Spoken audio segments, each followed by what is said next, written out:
கல்யாண சமையல் சாதம் காய்கறிகளும் பிரமாதம் அந்த கௌரவ பிரசாதம் இதுவே எனக்கு போதும்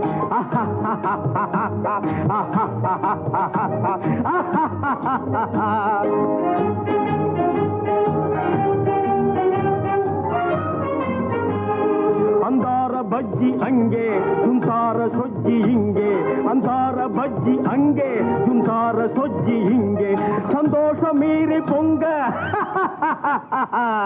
இதுவே எனக்கு திங்க கல்யாண சமையல் சாதம்